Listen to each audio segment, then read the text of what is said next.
అందరికీ నమస్కారం. నేను మీ కొట్టే కావ్య. జనసేన పార్టీ దశాబ్ద కాలం పైగా ఉన్నటువంటి ఈ ప్రస్థానంలో ఎంతోమంది తమ యొక్క పార్టీ కోసం కష్టపడి ఆ పార్టీని, ఆ నాయకుడిని ఒక స్థానంలో చూడాలని ఉవ్విళ్ళూరిపోయారు.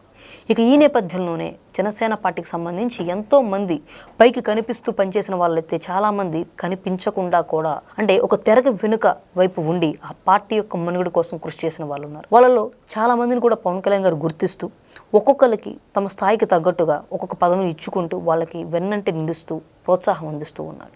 ఇక తాజాగా ఈ విషయానికే వస్తే కళ్యాణం శివ శ్రీనివాసరావు కేకేగా జన సైనికులందరికీ కూడా రాష్ట్ర వ్యాప్తంగా సుపరిచితులే. ఈయనకు తాజాగా Andhra Pradesh police housing board corporation చైర్మన్గా అయితే నియమించారన్నమాట. విద్యార్థి దశలోనే పోరాటాలని తన ఊపిరిగా చేసుకున్నారు. ప్రజారాజ్యపు ప్రస్థానంలో తాను సైతం నిలబడ్డారు. ఇక పవన్ కళ్యాణ్ గారి యొక్క భావజాలను సైతం అర్థం చేసుకుని నాయకుని మాటే శిరోధార్యంగా ఎండనక వాననక రాత్రనక పగలనక కష్టపడుతూ అధినేత చూపిన మార్గమే తన బాటగా మలుసుకుని ఈరోజు ఈ స్థాయికి చేరారు. జనసేన పార్టీ యొక్క ప్రస్థానంలో తనకంటూ ఒక చిరస్థాయిగా నిలిచిపోయేటటువంటి చరిత్రని ఆయన రచించుకున్నారు. 2019-21 సమయంలో Janasena party state protocol vice చైర్మన్గా నియమితులయ్యారు.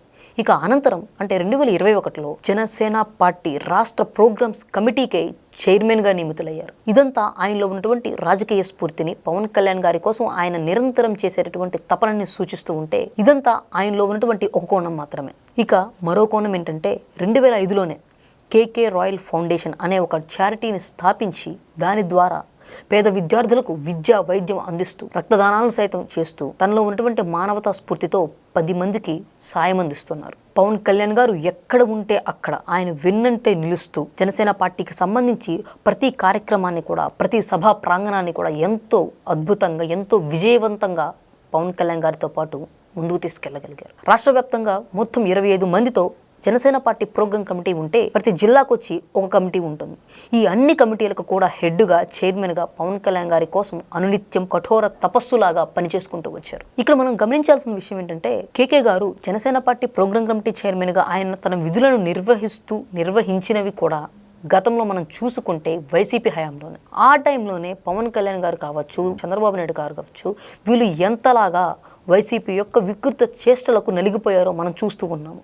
అటువంటి టైంలోనే పవన్ కళ్యాణ్ గారి కోసం జనసేన పార్టీ సభలు విజయవంతం చేయడం కోసం అనునిత్యం ఆ వైసీపీ యొక్క మూకలతో పోరాటం చేస్తూ నిలబడ్డారు. అయితే కూటమి ప్రభుత్వం ఏర్పడిన తర్వాత పవన్ కళ్యాణ్ గారు కొన్ని మంత్రిత్వ శాఖలను తీసుకోవాలి అనుకున్నటువంటి ఆలోచనలో ఉన్నప్పుడు చాలామంది ప్రజలు, జన సైనికులు కూడా అందరూ భావించింది పవన్ కళ్యాణ్ గారు ఎటువంటి శాఖలైనా తీసుకోనండి, కానీ హోమ్ మినిస్టర్గా ఆయన తీసుకుంటే బాగుంటుందనే చాలా అభిప్రాయాలు కూడా వస్తూ వచ్చాయి. ఈ నేపథ్యంలోనే పవన్ కళ్యాణ్ గారు తమ పార్టీ సిద్ధాంతాలకు అనుగుణంగా ఉన్నటువంటి కొన్ని శాఖలను తీసుకోవడం, వాటిలో తన మార్కు పాలన చూపించుకుంటూ ముందుకు వెళ్తున్న ఈ నేపథ్యంలో ఎక్కడో జన సైనికులు కూడా కొంత వెలితిగా ఉండేది.